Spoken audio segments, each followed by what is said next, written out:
What all too common trait do you find extremely unattractive in the opposite, or same, sex? The telepathy tax. Partners who hold it against their so when they fail to anticipate and fulfill their unspoken needs and desires.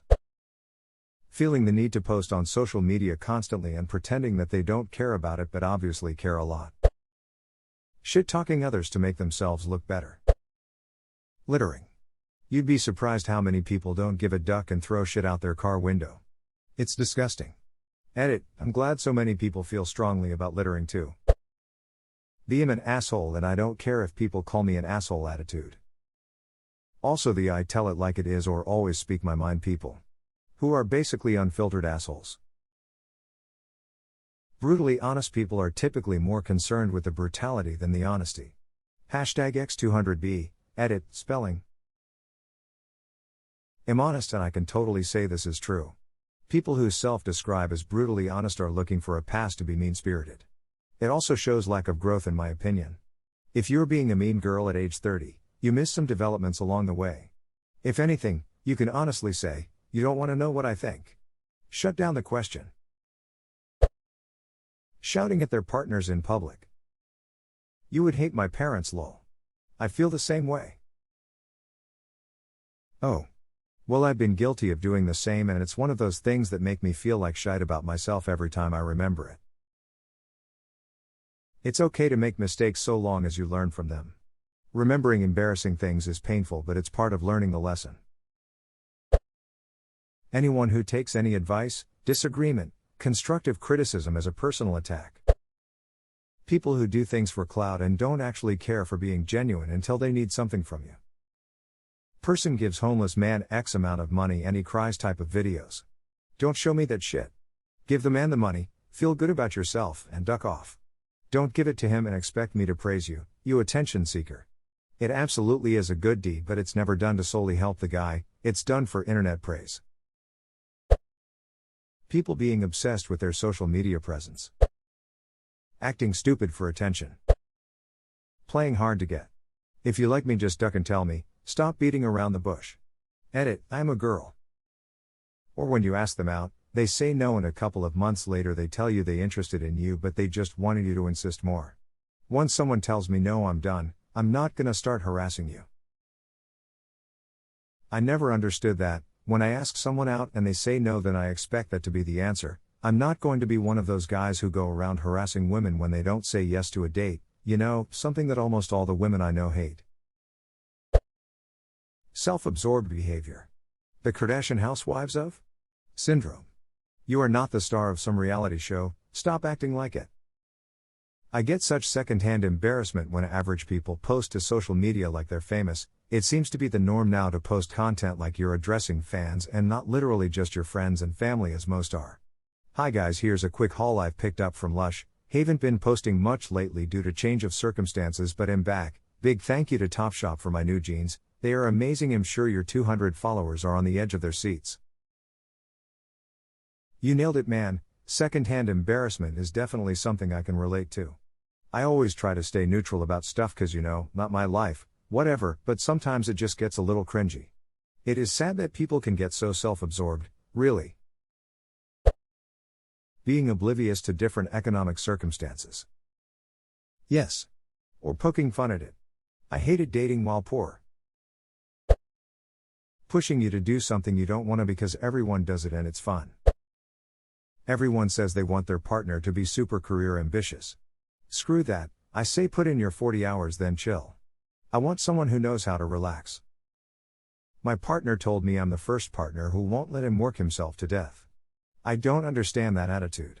Don't you like spending time together? Now I'm wondering if I should tell my partner to work less. I just support whatever he's doing and enjoy him when I see him. You three keep my hopes alive of meeting this type of woman. I worked 3 jobs at one point with my ex, and my free time went to her. She still wanted me to change my CV and apply for more. Oh, also I should be making an attempt to go to uni. I'm more of a blue-collar guy. I ain't super ambitious and want to work, get off and enjoy the things I like. Needed to see this, thanks.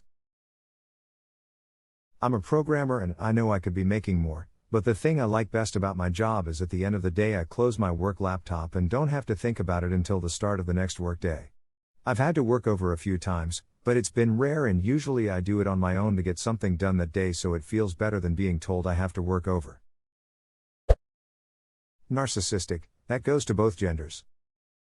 Overconfidence is really nasty, because it usually means that they think everyone, including you, is beneath them and treat you accordingly. I have enough enemies who try to put me down to lift themselves up in my life to not date one of them. Edit, seeing as many people didn't like the word enemies, I'm here to explain. By enemies I meant assholes in general.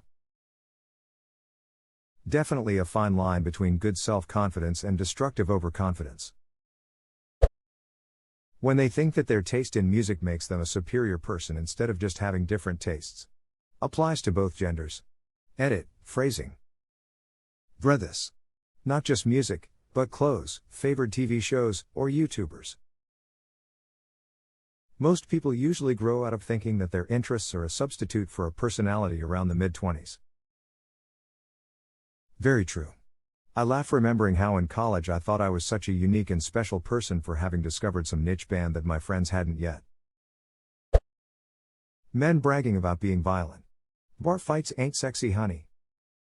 These people are baffling. Doesn't make other guys like them either. If you're in a fight every time you go out, I'm pretty sure you're an asshole and I don't want to be wherever they are. I agree. As a guy, I actively avoid guys like that. Chewing with your mouth open. Duck dude, it drives me crazy. Or just in general making that awful smacking sound when you eat. I would rather die alone than have to listen to that at every meal. The inability to admit they are wrong, or when they apologize and then justify their actions. It depends on the way they justify their actions after apologizing though. It could just be an explanation on why they acted or thought the way they did, to give some insight on their thought process so you don't assume they're just genuinely stupid. There's a fine line between explanation and excuse. Hard to get turns to hard to want real fast. As a woman, I've had a lot of people tell me I'm too easy. Countless men and women say I come on too strong, aka respond to texts in a decent time, have sex quickly if I'm feeling it, etc. The irony is, I just weed out the people who are playing games really quickly because I don't play games. If they want to chase, they can go find a girl who wants to be chased. I don't have time to waste manipulating my way into an unhealthy relationship. I've had the same happen as a guy. People always make comments on how I ask women out, tell them I like them way too quickly. Thing is, I used to be the guy that waited so long that we become friends and it gets weird, or they find someone else while I'm ducking around. Now I make my intentions very clear very early on, either you're into it or you're not. Had way more success this way. Same story here. Used to always be shy and afraid of rejection, so I'd wait for it to be the right time. To anybody else doing this, here's a pro tip: it's never the right time, just ducking, do it, you'll feel better in the long run. Now the moment I acknowledge that I have any sort of feelings, I'll let it sit for maybe a week or two max, to make sure it's real feelings, and then make a move, which is usually along the lines of, hey, wanna have dinner sometime? Or for more distant relationships, I hope this doesn't come off as creepy, but I kinda have a thing for you. You either get turned down right away and move on, or you get the green flag and go from there. My approach will usually turn off women who want a more aggressive or manly partner, and will succeed with those who find it cute and enjoy a guy that can be that way, effectively weeding out the people who aren't my type, so it works out pretty well.